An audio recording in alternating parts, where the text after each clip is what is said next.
Thanks. We are now 3 weeks away from the November 8th midterm election. Ballots have been sent out. Registered Colorado voters will get their ballots in the mail by the end of the week. You'll have until 7 p.m.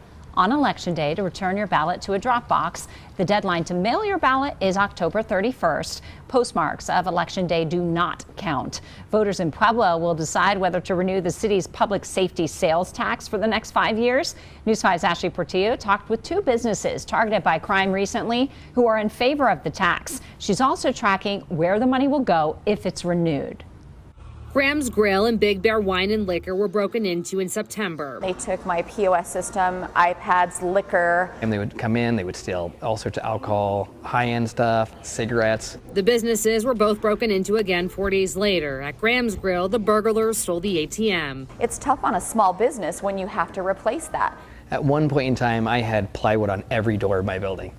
And you know, enough is enough. That's why they're voting yes on ballot issue 2B. It's the extension of a 0.2% sales tax.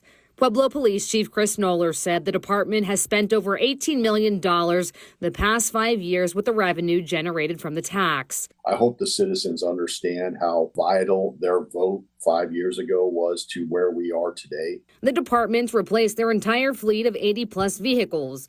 They've also added 24 authorized positions to the police force, although many of them remain vacant. If you take the positions away, I cannot fill them.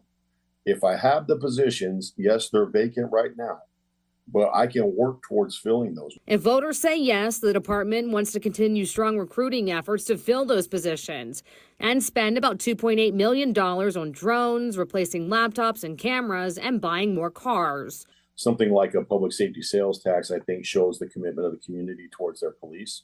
Newer cars that are nice and somebody can take pride in actually being in the vehicle.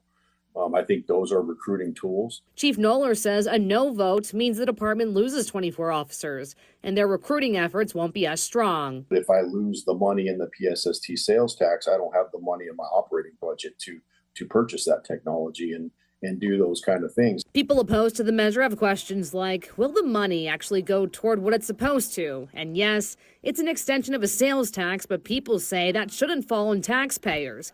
Instead, it should fall on the city adjusting their budget accordingly. However, business owners believe voting yes will help prevent crime in Pueblo. Our crime is way up with, everything that goes on in our city.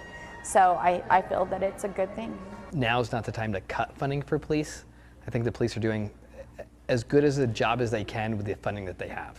Ashley Portillo, News 5. If the public safety sales tax is not renewed, it will expire in December.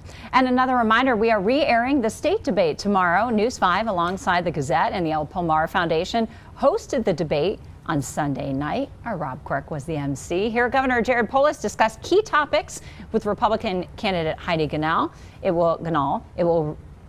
We will re-air the debate tomorrow from 5:30 to 6:30.